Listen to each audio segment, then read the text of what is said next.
Our reporter Alice Porter can join us there from outside the steps of St Paul's, where, of course, we remember the royal wedding all those years ago, Alice.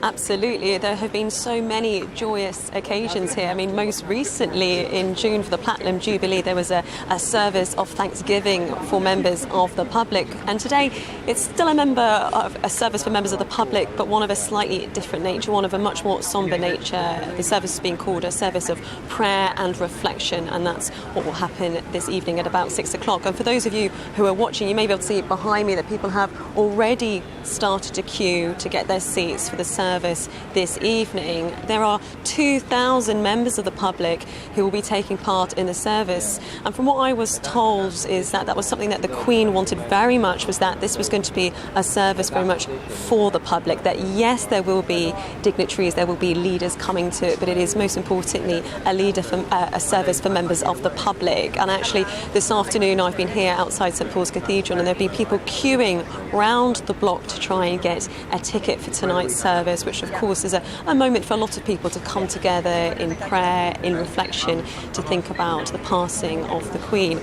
I also spoke to the Dean Designate of St Paul's Cathedral, and the reason he's a Dean Designate is he doesn't technically start the job for 2 weeks, but my goodness me, what an incredible moment for him to lead the service this evening, this service of prayer and reflection. And he actually told me that this morning he had to swear an oath of allegiance to King Charles III, obviously something he wasn't quite expecting to do and wasn't necessarily expecting to lead such an important service. But I had a bit of a chat with him earlier on the steps of St Paul's, and I also the steps here, the building here, it's something we've had in London's landscape for hundreds of years. It's become kind of iconic with London in a very similar way to the way that the Queen has. The Queen had been this constant force in so many people's lives, and it was a sort of similarity that struck me, and this is what he had to say.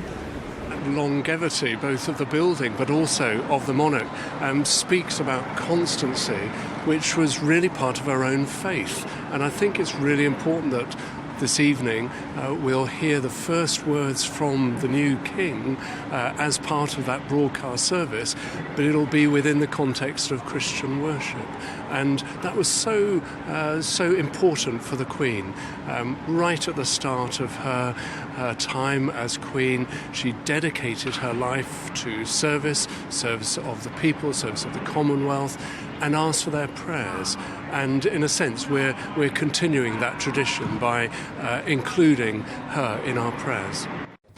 That was the very Reverend Andrew Tremlett there, the Dean Designate of St Paul's Cathedral, sort of talking about the religious issue there, because of course Her Majesty was the Queen, but she was also the head of the Church of England. And I think this sort of service today at St Paul's Cathedral is a moment for people of all faiths to come together. And actually, when I was out and about speaking to people earlier who were queuing up for tickets, I was really struck by how many people of different nationalities, different religions, and when I was sort of asking people, they said it's not really about which faith or the other, it's about people coming together. And I think that's what has been such an extraordinary aspect to the monarchy, is the way it can transcend issues to do with culture, to do with ethnicity, and it can very much unite people together. And I think that will be the hope, that people will come together at the service here at St Paul's at 6 o'clock this evening.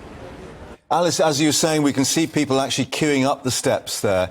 Do we know how many tickets are going to be available and what that process is? Because clearly there'll be great interest in actually joining this act of remembrance. Yes, absolutely. 2,000 tickets were available for members of the public. To be honest, I don't know if they are still available for people, but if you haven't been able to get any tickets, I've got a man who's shaking his head behind the camera, so I'm guessing they are no longer available for people, but it will be broadcast for people, so people can watch it and have their moments of reflection for people. Because, of course, that's something that's so important for people on this day. There are a lot of days that people are incredibly sad and incredibly moved, so it's for many people a wonderful moment that people can come together in that moment of prayer and reflection.